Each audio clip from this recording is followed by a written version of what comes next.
Salut tout le monde, bienvenue dans Fade Away. Très heureux de vous retrouver pour ce deuxième épisode, cette deuxième interview avec une légende, une icône qu'on ne présente plus, Monsieur Georges Eddy. Bonjour Georges, comment allez-vous?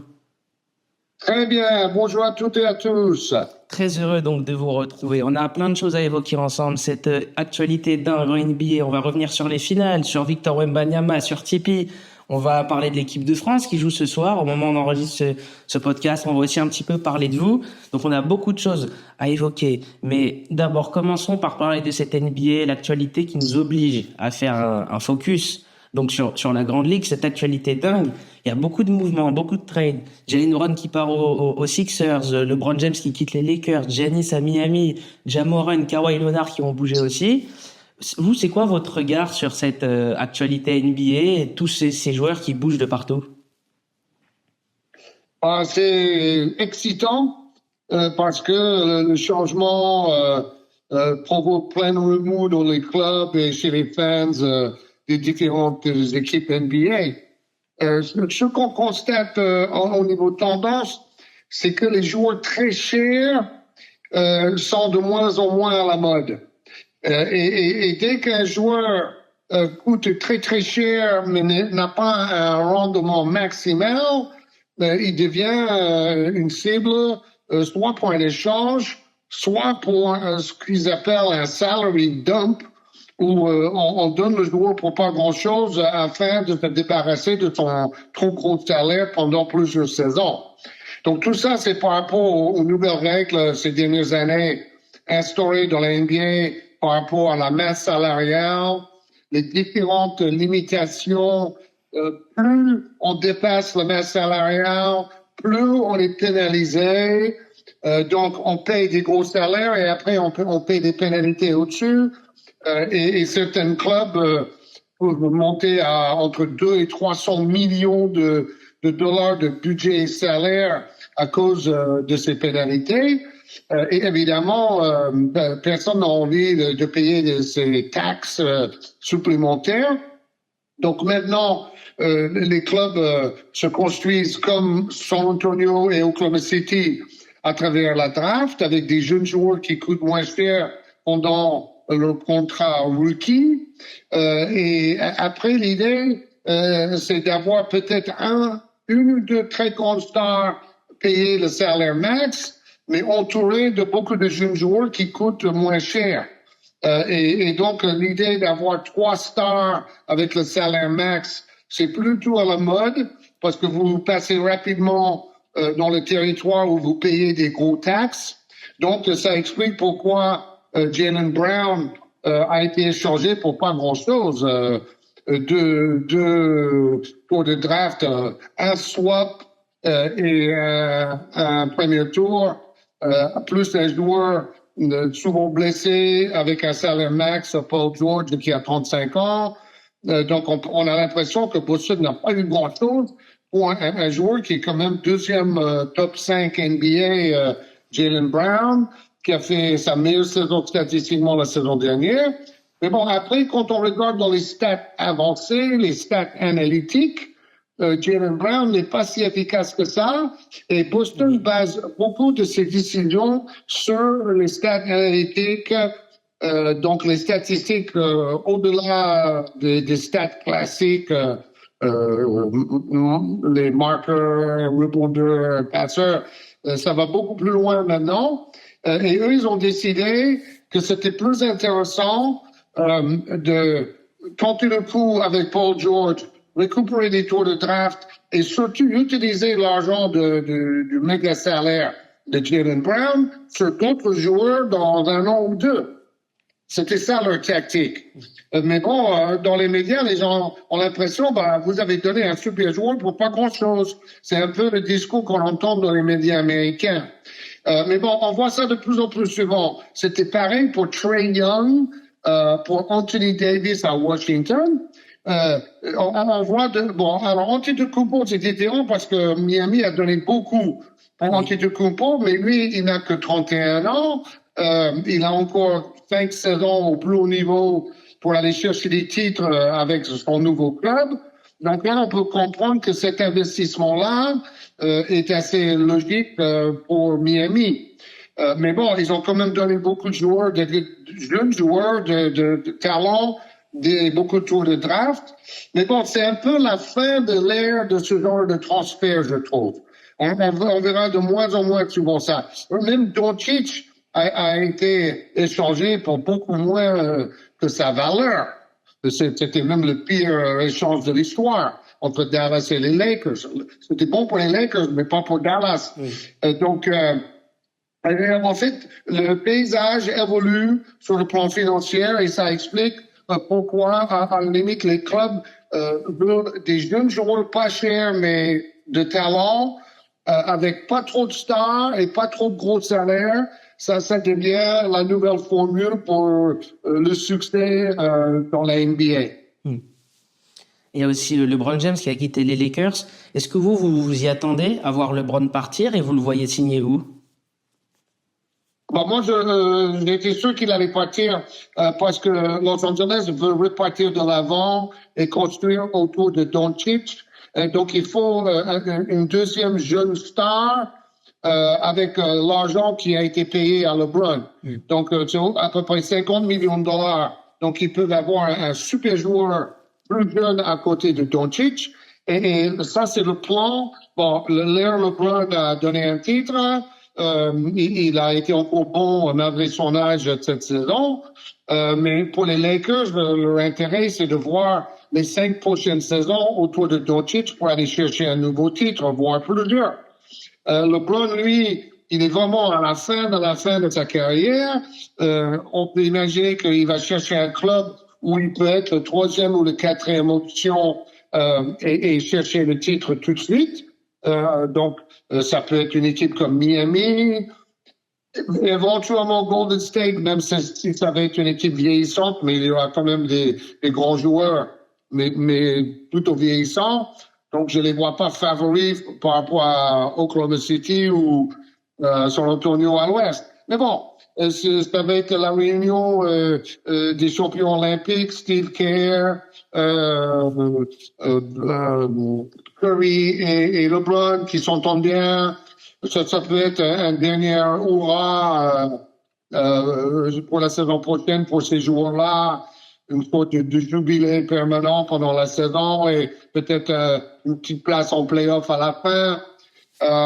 Ou il y a peut-être une autre équipe comme Cleveland, une équipe plus forte qui peut penser que LeBron, c'est le joueur qui va faire passer un dernier cap vers le titre. Donc, je sais pas où il va atterrir, mais ça va être encore une histoire intéressante à suivre. On va fermer cette page NBA, mais on va d'abord parler de ces finales entre les Spurs et les Knicks qui ont couronné les New York Knicks.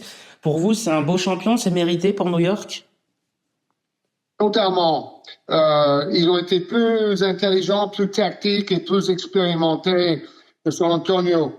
San Antonio peut s'en vouloir parce que ils ont mené de 15 à 20 points dans chaque match. Ils ont été toujours très forts dans les premiers quarts-temps, mais New York était plus malin et ils ont joué calmement en première mi-temps et après ils avaient encore du jeu pour faire la décision grâce à Brunson dans le 4e quart-temps et le money time. Et comme ils ont dit, comme Brunson a dit, on gagne le match dans le 4e quart-temps, pas dans le premier quart-temps. Et les Spurs, ils n'ont pas compris ça. Ils sont jeunes, ils sont naïfs. Leur coach, il est jeune et il est naïf. Donc, ça manquait quelques vieux briscards pour dire, notamment dans le match 4, quand ils mènent de 20 points à 9 minutes de la fin. Et les gars, on arrête de shooter vite à 3 points. Maintenant, on va manger le chrono et réduire les munitions pour ne pas permettre à New York de revenir dans les 9 dernières minutes. Oui. Et ils ont fait le contraire. Ils ont continué à shooter vite. Ils étaient maladroits en deuxième mi-temps. Ils ont donné beaucoup de ballons et beaucoup de munitions. New York, on a profité pour arracher la victoire in extremis parce que ça s'est joué à une possession près. Hein. Les Spurs auraient quand même pu gagner ce match. Hein. Et je pense que s'ils avaient gagné le match, ils auraient gagné le titre. Parce que ils auraient été à 2-2 avec 2 sur 3 matchs à la maison par la suite. Et ils auraient peut-être compris quelque chose sur le plan tactique. Mais bon, là, New York, comme dans tous les matchs, commence doucement, finit fort, donne les ballons décisifs à Brunson qui les convertit, qui mérite d'être MVP. C'est un super joueur, pas particulièrement athlétique, mais super technique. Le jeu de Villanova, il s'arrête sur 2 pieds, il pivote, il trouve la solution, il fait des passes, il fait des écrans, il fait jouer les autres. Mike Brown, le coach, a été plus fort que Mitch Johnson, le coach de San Antonio. Il a gagné le duel des coachs, c'est évident. Donc, sur le plan tactique, expérience, New York a fait la différence et ils méritent leur titre. On peut pas dire le contraire. San Antonio, par contre, a un bien plus bel avenir avec des joueurs si jeunes qui ont beaucoup grandi pendant cette finale et pendant ces playoffs. Et il faut quand même dire qu'à la fin, on n'attendait pas du tout San Antonio en finale NBA. Oui. On les voyait plutôt en play-in, peut-être en play-off, gagner peut-être un tour de play-off et c'est tout, quoi. Et comme avec Wemby pendant toute sa carrière en France et en NBA, il va brûler les étapes, pousser son équipe à être plus ambitieux que prévu et accélérer le calendrier prévu parce qu'il a que 22 ans, il est déjà en finale NBA, il est 3e dans le vote de MVP, il est le meilleur défenseur au monde, donc il est toujours en avance sur ce qui est prévu. Il traîne sur l'équipe derrière lui, il les oblige à suivre. Et tout ça, c'est bien parce que ça veut dire que ils vont faire partie des favoris pour le titre de champion la saison prochaine. Ils ajoutent Tobias Harris, un poste 4 très efficace avec Détroit cette saison. Ça, c'est un joueur de métier utile. Ils ajoutent Billy Donovan dans le staff pour apporter un peu de métier et d'expérience au coaching. Donc, ils essaient d'évoluer par rapport aux faiblesses qu'ils ont montrées dans la finale. Et donc ça, c'est toujours la manière très intelligente de construire une équipe de San Antonio. Ils vont rester avec les jeunes et ils vont faire progresser les jeunes et ils ajoutent une touche d'expérience avec Harris et aussi avec Donovan chez les coachs. Et pour moi, ils sont autant favoris pour le titre la saison prochaine qu'Oklahoma City ou New York. Donc, c'est un travail exceptionnel. Bon, les gens critiquent Wemby, ils sont pas contents parce qu'ils pensent, ils ont raison. San Antonio aurait dû gagner ce titre. Ils auraient pu même gagner 4-0. Ils menaient de 15-20 points dans chaque match. Mais bon, ils n'ont pas su tenir l'écart. Ça va être à travailler pour la saison prochaine. Et il faut quand même être intelligent et prendre du recul et dire, ils ont fait une saison au-delà des attentes. Personne ne pouvait imaginer que San Antonio soit en finale NBA. Donc, c'est archi positif. Et ça, c'est les réseaux sociaux. On veut toujours critiquer Wembanyama maintenant. C'est une cible à critiquer. Mais c'est vrai aussi qu'il a fait des bêtises. Lui aussi, il commençait trop fort les matchs. Il était cramé en 4e quart-temps. Il n'a pas su se ménager. Et le coach non plus n'a pas su le ménager. Il a joué beaucoup plus pour saison régulière. 29 minutes en saison régulière et plus de 40 minutes dans chaque match de la finale. Il était crevé. En plus, on le demande de défendre pour tout le monde, tout le match. Et après, de faire la différence en attaque aussi, à la fin du match. En 4e quart-temps, il était lamentable. Bon, un autre truc, il a fait des fautes dangereuses et violentes. Il aurait mérité d'être suspendu un match de plus après sa grosse faute non vue et non sifflée par les arbitres sur Brunson. Bon, en fait, il a eu de la chance. Le NBA ne voulait pas qu'il soit suspendu parce que ça faisait baisser les audiences télé et le marketing général de la Ligue. Parce que Wemby, c'était la star du truc et il fallait qu'il soit présent. Donc, il y a plein de choses à prendre en compte. Mais bon, à la fin, super saison pour San Antonio. Ils sont favoris la saison prochaine. Ils sont en avance sur le tableau de marche. Donc, une saison assez positive. Et Wemby va apprendre de ses erreurs. Oui. Tout ça, c'est une expérience. Il a dit, c'était la plus grande leçon de ma vie, de ma carrière. ses défaites en finale. Et il n'a pas le droit de faire des fautes stupides et violentes qui risquent de le faire suspendre pour les matchs les plus importants de la saison. Ça, c'est des erreurs de jeunesse, ça. Et n'importe qui fait ça. LeBron a fait ça, Tim Duncan un peu moins, mais Tony Parker, tout le monde passe par là. Donc maintenant, Wemby a appris et il reviendra encore plus fort. Et Tracy McGrady, d'ailleurs, j'ai vu une déclaration, il a dit dans son podcast avec Vince Carter, il a dit « Moi, je m'attends à ce que Victor prenne tout la saison prochaine, premier de la conférence Ouest, Depoy, All-Star, NBA Cup. Il est vraiment capable de tout prendre la saison prochaine ?» Ah bah absolument. Ah bah déjà, il a presque tout pris cette année. Oui. Déjà, il est 3e MVP, meilleur défenseur au monde pour tout le monde, unanime défenseur de l'année. Mais bon, comme j'ai dit par rapport à son comportement, il peut s'améliorer techniquement aussi. En fait, il a besoin de développer un jump hook. Il y a un autre joueur, je crois que c'est David West. Ou, tout le monde donne son avis sur Wembanyama, moi le premier. Hein.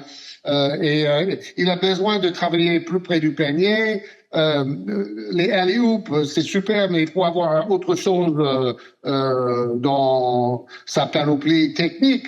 Donc, un jump hook près du panier, aller sur sa gauche ou à droite avec un dribble et monter au cercle. Il faut pas toujours partir de loin, être moins souvent à 3 points, aller au rebond offensif sur chaque tir.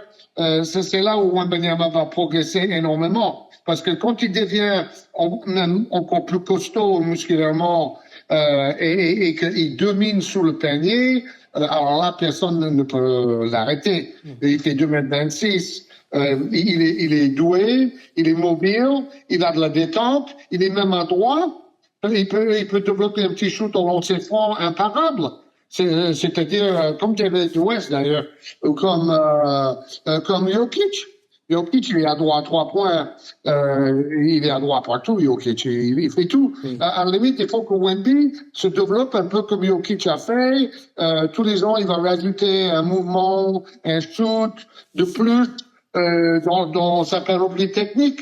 Et en plus, il est bosseur, il va le faire. Il a déjà rencontré Olajuwon, il a rencontré Jamal Crawford pour les dribbles, pour les 1 contre 1.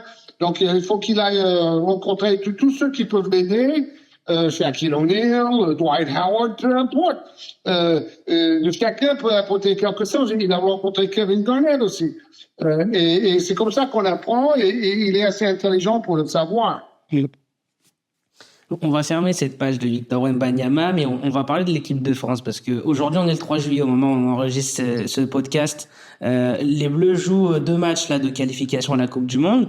Est-ce que vous êtes optimiste pour l'avenir de l'équipe de France? Il y a une Coupe du Monde dans 1 an. Est-ce que vous pensez qu'on peut être champion du monde? Absolument. Absolument. Bon, il a décidé de ne pas faire les 2 matchs qualificatifs parce que il a fini la saison plus tard que prévu avec les Spurs. C'est logique. En plus, on a une très grosse équipe autour de Rudy Gobert et Rizaché et tous les autres stars de la jeune génération, Sylvain Francisco et tous les autres. Donc, normalement, on devrait mettre des grosses raclées à la Finlande et à la Belgique. Dans ces 2 matchs, ça me paraît évident. Donc l'avenir de l'équipe de France, comme pour San Antonio, autour de Wembanyama, c'est un avenir glorieux qui s'annonce pendant 10 à 15 ans à jouer tous les titres. Chaque Eurobasket, si Wembanyama est là, on sera favori. Aux Jeux Olympiques, c'est la même chose. Même aux États-Unis, je vois la France comme favori pour être médaille d'or si Wembanyama joue, parce qu'il a tous ces autres joueurs. Depuis la génération Tony Parker, on n'a jamais vu une équipe de France aussi forte et avec un profondeur de banc aussi important. Bon, ce sont des jeunes joueurs encore. Il y aura quelques joueurs comme Gobert qui peuvent apporter un peu d'expérience de temps en temps. Il y a Busselé. C'est un très bon joueur d'expérience maintenant, qui va être un leader. Donc, il y a tout ce qu'il faut pour avoir une équipe de France archi brillante pendant 10 à 15 ans, avec Wemby en tête d'affiche. En plus, il a l'air d'y tenir à l'équipe de France, de vouloir être fidèle au tricolore, comme Tony Parker l'a fait. Et les joueurs comme Boris Diaw, les frères Pietrus, Jalabal, tout ça, même Joachim Noah a participé un peu. Donc, c'est un peu la même histoire que la génération Tony Parker, mais encore plus fort. Et c'est fabuleux de voir comment le sport français, le basket français, on va dire depuis 50 ans, a progressé au niveau de sa formation, le résultat de ses clubs, les résultats de l'équipe de France. J'ai commenté le titre européen pour la première fois en 2013 autour de Tony Parker et sa génération. C'était une des plus belles expériences de ma carrière de journaliste. Donc, on attend encore plus de la génération Wembanyama. Et en dessous de cette génération Wembanyama, il y a une génération qui est très suivie en ce moment, c'est les U17 qui sont en pleine Coupe du Monde, coachés par quelqu'un que vous connaissez très bien, Tony Parker. Quand il s'est lancé dans le coaching, Tipeee, est-ce que vous étiez surpris? Oui. Et il faut beaucoup de choses pour me surprendre après 40 ans à la télévision et 50 ans dans le basket. Je m'attendais absolument pas à ça. C'est un homme richissime. Il a une fortune personnelle entre 150 et 200 millions de dollars. Il était propriétaire d'une équipe de EuroLeague qui jouait les meilleures places en France tous les ans. Je pensais absolument pas que ça pouvait l'intéresser de se mettre une pression inimaginable sur la tête en jouant les doubles casquettes propriétaire coach à Millerbarn, coach des U17 où il n'y a que des coups à prendre. À mon avis, ils n'ont aucune chance de battre Team USA. Donc, s'ils ont la médaille d'argent, ça serait déjà fantastique, un exploit. Mais bon, les gens, ils pensent avec Tony Parker, il faut tout gagner. Et ça marche pas comme ça.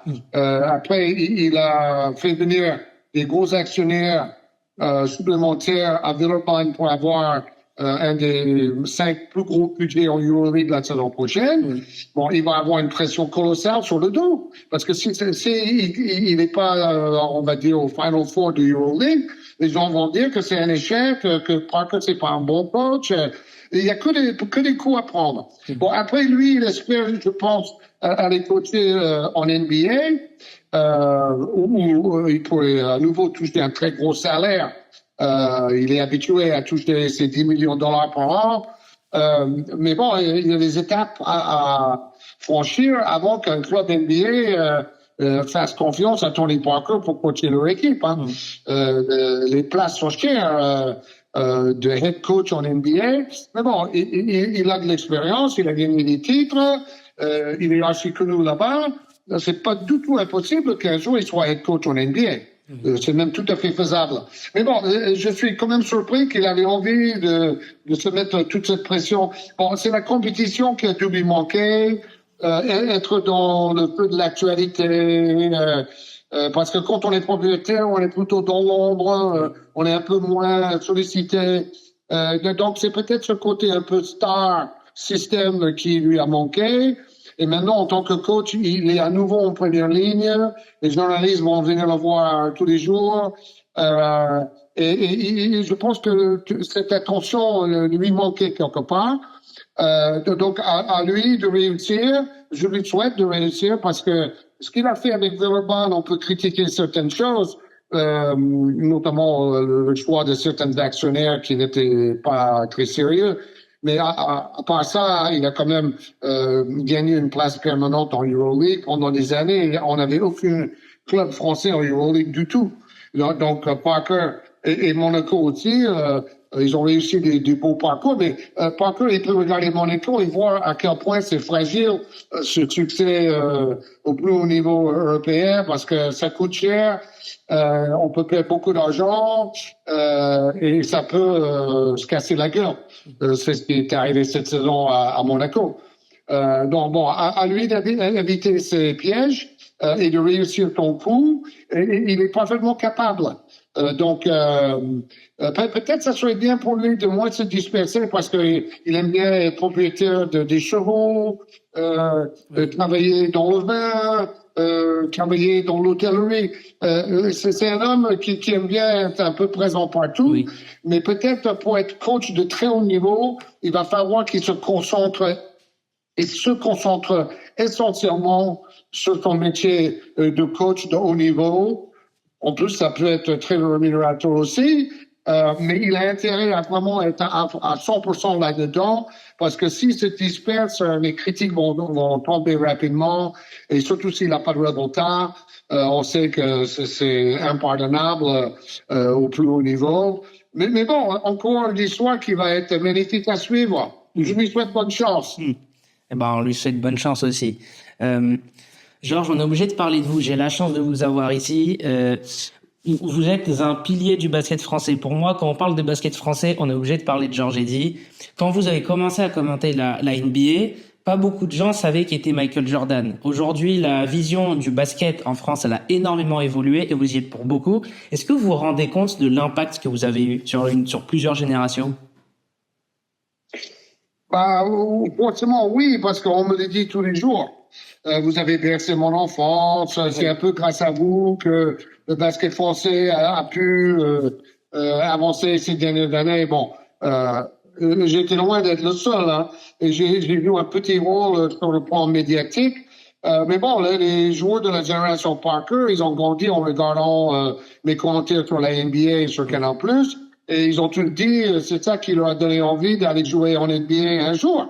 Et ils l'ont fait parce qu'ils avaient assez de talent et ils ont bien travaillé pour y arriver. Donc, quelque part, j'ai participé à tout cet élan. Quand je compare avec mon arrivée en France en 77, le sport en France était pas très important, le basket encore moins. La culture française n'était pas du tout orientée vers le basket comme c'est le cas ou le sport, comme c'est le cas aux États-Unis par exemple. Et j'ai vu depuis 50 ans en France une évolution incroyable à tous les niveaux. L'équipe de France a gagné la Coupe du Monde de foot, Limoges Euroleague de basket en 93. L'équipe de France champion d'Europe en 2013, finaliste olympique déjà en 2000, avant la génération de Tony Parker, avec Ciara, Rigaudot, Gadou et toute cette bande-là. J'espère avoir participé quelque part à tout cet engouement, pour tout en plus, pas que pour la NBA. Parce que j'ai commenté beaucoup l'équipe de France, oui, les grands événements, les Jeux olympiques, les Coupes du Monde. Je pense que je suis le recordman du monde pour le nombre de commentaires basket, NBA, international, français, et puis même féminin. J'ai été ravi de commenter des Euroleague de Bourges, le basket féminin aux Jeux olympiques, donc c'était une chance, une opportunité incroyable pour moi, petit joueur de première division en France, de faire tout ça. Et de participer à une époque déjà glorieuse qui avec Wembanyama, risque d'être encore plus glorieux et avec plus de succès. Et je suis en fin de carrière, j'ai 70 ans, je viens de prendre ma retraite, mais je vais travailler un peu quand même pendant ma retraite également. Mais bon, j'ai prolongé un peu ma carrière pour suivre Wembanyama dans ses premières années en NBA. Je suis ami de sa famille, je connais sa mère depuis 40 ans. J'ai joué avec son père dans le championnat des anciens en Île-de-France pendant 8 ans. Et je suis proche de la famille depuis très longtemps. Et de Victor, j'ai été speaker pour les matchs de Nanterre pendant le Covid, dans sa dernière saison à Nanterre. Et j'ai fait ça uniquement pour voir ces matchs de près et pour être près de Victor Wembanyama. Et je suis un peu l'expert Wembanyama pour les médias, France Info, France Télévisions. Ils me sollicitent souvent quand Wembanyama fait un exploit. Je suis l'historien du basket qui peut mettre tout ça en perspective et je suis content de jouer ce rôle-là dans ma fin de carrière. Donc, bravo aux dirigeants, aux joueurs, aux coachs étrangers, aux joueurs américains et aux journalistes dans les magazines basket où j'ai participé aussi dans les années 90. À la télévision, maintenant sur les réseaux sociaux, Tout le monde a apporté sa pierre à cet édifice basket en France qui a eu un succès inimaginable. Quand vous étiez joueur en première division française, un jour Charles Bietri qui est venu vous voir jouer sans que vous étiez au courant. Et après le match, il a dit à la fin du match, je savais déjà que j'allais l'engager. Est-ce que vous pouvez nous raconter comment ça s'est fait votre entrée à Canal+? Oui, c'est vrai qu'il est venu me voir jouer quand j'étais au Racing. Ça tombait bien parce que c'était pratiquement la meilleure saison de ma carrière. C'était la première année du shoot à 3 points. Et c'était ma spécialité, les shoots de loin. Oui. Et je mettais presque 5 paniers à 3 points par match. Et au match aller avec le Racing, on était en Pro B à l'époque et on jouait la montée en première division. Et je tournais à 30 points par match. Au match aller, j'ai été le meilleur marqueur, même devant tous les Américains. Moi, je suis franco-américain. Et j'étais le meilleur marqueur de tout le championnat devant tous les joueurs américains, ce qui était quand même assez inédit. Et la même année, je vois que Canal+ va commencer à diffuser du sport américain. Et quand j'ai vu qu'ils allaient faire la NBA, je me suis dit, bon, je joue à Paris, je suis la NBA depuis l'âge de 8 ans et je parle français couramment. Donc, j'ai proposé mes services à travers une lettre à Charles Bietri. J'ai dit, je connais bien le sujet, je me propose comme consultant sur les matchs NBA sur cette nouvelle chaîne Canal+. Et comme il n'a pas vraiment trouvé quelqu'un d'autre qui était, on va dire, compétent pour jouer ce rôle, il pensait à des joueurs très connus comme Jean-Michel Sénégal ou Hervé Dubuisson. Mais bon, eux, ils étaient joueurs majeurs en première division. Ils n'avaient pas vraiment le temps de consacrer à les commentaires de la NBA. En plus, ils connaissaient pas trop la NBA. Personne ne connaissait la NBA en France en 1984. Hein. On disait basket américain en français et ils disaient oui, les Harlem Globetrotters. Ils sont très forts. Mais la NBA n'existait pas. Et moi, j'avais la chance d'avoir suivi ça, même pendant que j'étais en France, dans ma carrière de joueur pro, mes copains m'envoyaient des cassettes de matchs NBA, de matchs universitaires américains en France, et je regardais les matchs et je me tenais au courant de tout ce qui se passait dans la NBA. Donc j'étais un peu le candidat idéal dans un rôle pas évident à cette époque-là. Donc Bietri m'a dit, on fera un match ensemble. Si c'est pas trop mauvais, on fera peut-être un deuxième match. Si c'est vraiment mauvais, je trouverai quelqu'un d'autre pour prendre ta place la deuxième semaine. Donc, tu peux imaginer la pression que je ressentais. Et j'ai préparé ce premier match parce que j'avais pas d'expérience de journaliste ni de commentateur. Donc, j'avais tout à apprendre. Mais bon, j'ai vu que c'est une opportunité inimaginable pour moi.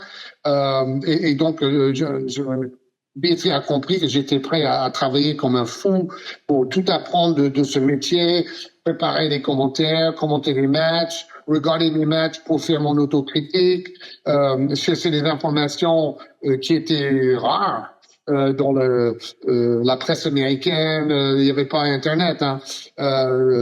Sur toutes les informations que je pouvais engranger à droite et à gauche dans les magazines américains, les journaux, etc., afin d'être le plus compétent possible dans ce nouveau rôle de consultant à côté de Bietri qui commentait les matchs avec moi. Donc heureusement, le premier match s'est plus ou moins bien passé, même si on était au moins de track et crispé comme deux hommes de bois. Le patron de Canal+, Pierre Lescure, a appelé Bietri après le match pour dire on va continuer un peu avec l'Américain, il a l'air de bien connaître le sujet et on va le faire travailler, je pense qu'il peut progresser. Et je ne demandais que ça. J'ai appris à monter les matchs, à choisir les matchs. Je devais les voir 5 ou 10 fois avant de les commenter. Après, fallait faire semblant de ne pas connaître le résultat. Quand je commentais, parce qu'on commentait en direct en plus, pour apprendre à faire des directs. c'était des matchs en différé d'un mois au début, Ok. mais on les commentait en direct. Ok. Pietri voulait qu'on s'entraîne à faire du direct. Et il avait raison. C'était un formateur exceptionnel qui a découvert plein de talents, les Thierry Gilardi. Je les ai vus tous arriver parce que j'étais là au tout début. La chaîne commence en novembre 84 et j'ai commenté mon premier match en janvier 85. Oui. Et les semaines avant, j'étais dans les bureaux pour préparer tout ça. Et donc, j'ai croisé tous les premiers consultants. J'ai interviewé tous les journalistes qui arrivaient parce que Pietri les obligeait à passer par un examen d'anglais avec moi. Ok. Donc, Thierry Doujon, Thierry Gilardi, Éric Bénard, ils ont tous fait un examen d'anglais avec Georges Eddy pour être embauchés à Canal+ à cette époque. C'était un mort de rire. Incroyable histoire. Donc, tout ça pour dire que j'ai été à la meilleure école de journalisme possible. Mes mentors sont Charles Bietri, Michel Denisot, Philippe Gildas, Pierre Lescure, tous des grands pontes et des légendes du journalisme des années 70-80. Et puis, j'ai même croisé PPDA, tout un tas de personnages, Alain Chabat, Antoine Decaune. Et en plus, j'étais comme une éponge. On faisait souvent des déjeuners à l'ancien siège de Canal+, au Olivier de Serre. Il y avait un pizza à côté. Et parfois, je me retrouvais à une table avec tous ces personnages légendaires. Et je fermais ma gueule et j'ouvrais les oreilles et j'absorbais leur connaissance comme une éponge. Et c'était bien mieux que de n'importe quelle école de journalisme. Et c'est ça qui m'a fait progresser rapidement au début et m'a permis de devenir ce que je suis devenu par la suite. Et plusieurs années plus tard, on est en 2001, 28 octobre 2001, vous êtes à Washington et quelqu'un est dans l'actualité, c'est Michael Jordan qui sort de sa deuxième retraite, qui s'apprête à signer, à jouer ses dernières saisons à Washington. Ce jour-là, Michael, il parle à aucun journaliste sauf à vous. Il vous dit, je sais qui vous êtes, ça me fait plaisir de vous voir. Entendre ça de la part de Michael Jordan, je veux dire que ça fait quelque chose. Quelle relation vous aviez avec lui? Excellente relation. Bon, c'était surtout grâce à ses tournées promotionnelles pour Nike au début de sa carrière en Europe et en France, et notamment en 90 à Géo-André, un événement pour Nike où ils ont prévu une salle de 2000 places et 10 000 personnes se sont pointées pour l'événement. Et moi, j'étais obligé de monter sur un bus et dire à 8 000 personnes de rentrer chez eux parce qu'on a prévu trop petit. Moi, j'avais dit à Nike de prendre Bercy, mais ils n'avaient pas compris à quel point en 90, Jordan était déjà une star pour la jeunesse française. Et ses matchs sur Canal+ déjà depuis 5 ans, et les magazines basket faisaient que Jordan était un peu l'idole de la jeunesse à cette époque-là. Donc après ça, chaque fois qu'il venait en France, Nike m'embauchait pour faire le traducteur, les guides. L'homme a tout fait pour Jordan et j'étais ravi de le faire. La dernière fois qu'il est venu en France, c'était pour une tournée organisée par la marque Jordan pour dénicher des jeunes talents à travers l'Europe. Je l'ai interviewé pour Canal+ dans le sous-sol de la salle Coubertin. Et avant l'interview, il me dit, George, c'est grâce à toi que la NBA est si populaire en France. Donc, comme disait Thierry Roland, après ça, je pouvais mourir tranquille. Quand Michael Jordan te dit ça, on se sent tout petit. Mais bon, cette relation avec lui a été essentielle et très importante pour ma carrière parce qu'après, il y avait les sites finales montés aux États-Unis pour Canal+. Donc, Jordan m'accueillait comme un copain. Et donc, j'étais un journaliste comme les autres, mais j'avais un accès très, très intéressant par rapport à lui. Et il me disait, salut Georges, comment ça va en France? Donc, c'était vraiment plus un copain qu'un interlocuteur en relation journaliste-joueur. Et je crois quand même encore aujourd'hui, si on se croisait, ça serait pareil. Tu te souviens de 90, Parce qu'en fait, ce que je n'avais pas dit, c'est que tout le monde le sait, mais il y avait ces gardes du corps qui voulaient annuler l'événement. Ils disaient ben, ils vont sauter sur Jordan dès qu'il sort. Ça va être une émeute. Il y a des baies vitrées qui avaient déjà volé en éclats. En entrant dans la salle avec les 2000 personnes, il faisait 35 degrés en plus. Et moi, j'ai réussi à convaincre Jordan avec Nike qu'on allait le protéger. J'ai été au micro, j'explique aux gens qu'il ne fallait pas s'approcher parce que sinon on allait tout annuler tout de suite. Et Jordan a accepté de tenter le coup. Et donc on a fait l'événement et ça s'est passé merveilleusement bien. Tout le monde s'est bien tenu. Jordan a joué dans les deux équipes une mi-temps chacune. Il a fait un spectacle qu'on a montré sur Canal+, avec des dunks dans tous les sens. Il était au sommet de son art. En 90, il n'avait pas encore gagné son premier titre. Il sautait comme un cabri. Et donc, c'était un des moments les plus mémorables de ma carrière. Et donc, j'étais dans l'intimité d'une star mondiale. Et puis, ça m'a aidé par la suite à être bien accepté par Jordan, par Nike et tout ça. Et j'avais eu un peu la même relation avec Shaquille O'Neal, avec Kobe Bryant, toujours grâce aux marques de chaussures qui me félicitaient pour traduire ses conférences de presse, pour le montrer. Il y a eu Karim Abdul-Jabbar pour Canal+ aussi. J'ai eu Magic Johnson aussi, quand il a fait sa tournée, j'ai joué ce rôle-là.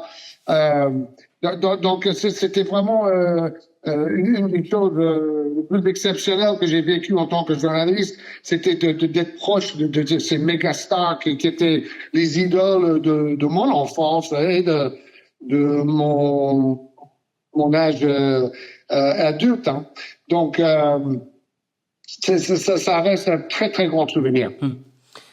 En parlant de Michael Jordan, vous parliez de ses finales. Je pense qu'il y a une action qui est très marquante de sa carrière et aussi de la vôtre. Finale 98, ce dernier match à Utah, cette action incroyable. Karl Malone, poste bas, qui prend la balle. Jordan qui arrive de derrière, l'interception, traverse tout le terrain, se shoot pour gagner les finales, son 6e titre.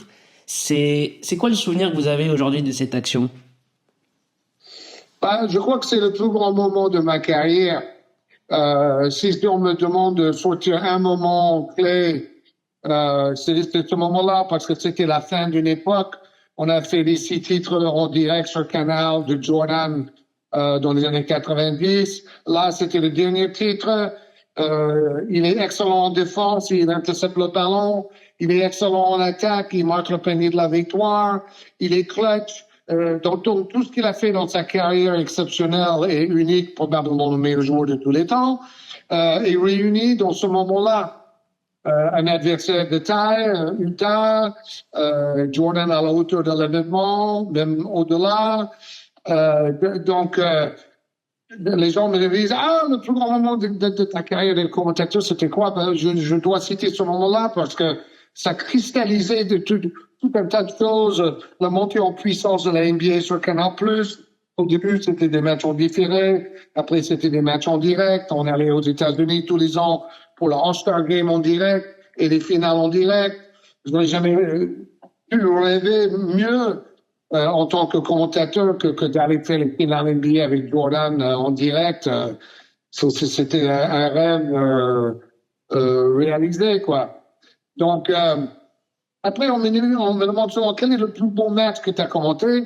Là, je dirais la finale des Jeux Olympiques de 2008 à Pékin entre le Redeem Team, une nouvelle Dream Team américaine avec Kobe, LeBron et tous les meilleurs joueurs. Dwayne Wade, tu sais. Et donc, un Dream Team espagnol aussi avec les frères Gasol, Ricky Rubio, Fernandez, et un match d'un niveau jamais vu. Plus de 60 points pour les deux équipes à la mi-temps, malgré 2 défenses de fer. Un match serré dans les 2 dernières minutes, il y a une possession d'écart. Kobe fait la décision. Là, il y avait tout ce que j'ai connu dans le basket international, dans ma carrière réunie, dans ce moment où 2 équipes ont réussi un match que beaucoup considèrent comme le meilleur match de basket de tous les temps, toutes compétitions confondues. Et j'ai eu la chance d'être là avec David Cosette à la commentaire. Bon, après, il y a le titre de champion d'Europe avec Tony Parker en 2013, avec sa génération. Ça c'est peut-être les trois trucs qui ressortent vraiment, parce qu'en fait, ça symbolisait une montée en puissance pendant 20 ans du basket, de la NBA, du basket français, de l'équipe de France, du basket international. Donc, c'est pour ça que je reporte ces trois événements-là comme le top du top. Georges, une dernière question. Il faut que vous me racontiez une anecdote. Vous avez failli devenir le Dr. Shoot de LeBron James. Est-ce que vous pouvez me raconter qu'est-ce que c'est que cette histoire? Oui, c'est ça. J'ai eu des relations très proches avec les joueurs, notamment dans les années 90, comme j'ai déjà expliqué. Oui. Alors après, avec la nouvelle génération que j'ai beaucoup apprécié aussi. Bon, j'avais une très bonne relation avec Kobe. Et lui, il a fait le pont entre les deux générations. Mais bon, quand LeBron James ou Stephen Curry sont venus en France, Canal+ en France n'avait plus les droits pour la NBA, c'était passé pour beIN Sport en 2012. Donc les marques faisaient appel aux journalistes de beIN pour interviewer LeBron James ou Stephen Curry, Mary Patrick pour Curry notamment, et donc ou René Révechon pour LeBron. Donc j'étais pas sollicité dans ce rôle-là, donc j'avais pas eu l'occasion de devenir très proche de ces deux stars que pourtant j'ai apprécié énormément, notamment Curry. J'étais shooter à 3 points, ma grande spécialité. Curry, c'est le meilleur shooter à 3 points de l'histoire. Et il a changé le basket moderne avec ses shoots à 3 points. Ça a tout fait évoluer. Mais j'ai pas vraiment eu la chance d'avoir des contacts proches avec Curry. Par contre, en 2007, à la finale NBA, le premier de LeBron, il était très jeune. Ils ont été tweetés 4-0 par Tony Parker, MVP de la finale avec San Antonio. Alors, pendant une conférence de presse après un match, j'avais eu le culot de dire à LeBron, j'ai l'impression que tu tombes un peu trop en déséquilibre en arrière sur tes shoots pour éviter la défense, et ça fait baisser ton pourcentage de réussite. Est-ce que tu penses que c'est un peu le problème parce que tes pourcentages d'adresse sont plus bas dans cette finale que d'habitude? Et donc LeBron, il m'a dit, dis donc, c'est une bonne analyse. J'avais pas vraiment pensé à ça, mais je pense que vous avez raison. Et d'ailleurs, vous n'êtes pas un docteur du shoot parce que je cherche un docteur de shoot pour travailler avec moi cet été. Donc j'ai dit, évidemment, je suis à votre disposition. Bon, j'ai pas eu la place, mais c'était assez drôle et surtout tous mes collègues américains qui étaient là, avec qui j'ai joué beaucoup au basket dans notre temps libre, notamment à Chicago sur le 3 de l'hôtel Marriott. Alors eux, quand ils ont vu ça, ça les a fait éclater de rire. Ils disent, tu vois, le fait d'être un shooter, ça peut être utile. Même LeBron James, t'as apprécié, blablabla. Et en plus, franchement, j'avais raison parce que après, on a vu à travers sa carrière, il a développé un très bon shoot à 3 points. Et il montait droit, il restait en équilibre, il montait droit. Il n'était pas très adroit au début de sa carrière, comme Jordan d'ailleurs. Et après, il est devenu adroit au fur et à mesure qu'il progressait dans sa carrière. Bon, c'est pas parce que je lui ai dit ça sur une question ou réponse après un match. Mais en fait, c'était vrai. Il avait besoin de corriger ce petite erreur et le fait il avait l'air d'apprécier ce commentaire technique de ma part était encore un grand moment de ma carrière, surtout devant mes copains, les journalistes américains, spécialistes de la NBA, que j'ai côtoyé aussi pendant plus de 20 ans pendant les finales NBA. Mais bon, ça c'était le contact proche que j'ai eu avec LeBron James. Et après, aux All-Star Games aussi, je l'avais interviewé, parce que j'ai été au All-Star Games jusqu'en 2012. Et aussi, il ne faut pas oublier ça, la dernière finale que j'ai commentée aux États-Unis, c'est 2012, non, 2011. Face à Dallas. Oui, Oui. oui, mais j'ai fait Oklahoma City, c'est 2012. Parce qu'en fait, bien, ils font 2012-2013, en fait. Ah, d'accord. Le première saison. Et moi, c'est 2011-2012, ma dernière saison, et c'était Oklahoma City, Miami. Oui. C'était ça, ma dernière finale, que j'ai fait en direct. Et donc, j'ai interviewé LeBron à chaque match, parce qu'on avait accès pendant les entraînements, avant et après. Avant le match, on avait accès. Après le match, on avait accès. Et donc, en fait, avec LeBron, j'ai eu pas mal de contacts. J'avais oublié ça, en fait. Et c'est pareil, en 2011, c'était Miami qui perd contre Dallas. Oui. Et là aussi, j'ai dû interviewer LeBron presque chaque jour pendant 2 semaines. Ben, c'est ça qui est drôle aussi. Quand on fait 40 ans de carrière, 41 ans même, on mélange un peu les époques et les événements et ça devient un peu flou. Donc, il y a des fois où je dis des bêtises. Incroyable moment passé avec vous, Georges. Je vous remercie infiniment d'être venu, d'avoir pris le temps et d'avoir raconté tout ça. C'était incroyable de vous avoir. Donc, merci d'être venu dans Faïdoué. C'était un plaisir. Merci à toi. Avec plaisir. Merci beaucoup, Georges. Je vous prends pas plus de temps. Passez une bonne journée. Au revoir. À toi également. Merci. Au plaisir. Au revoir.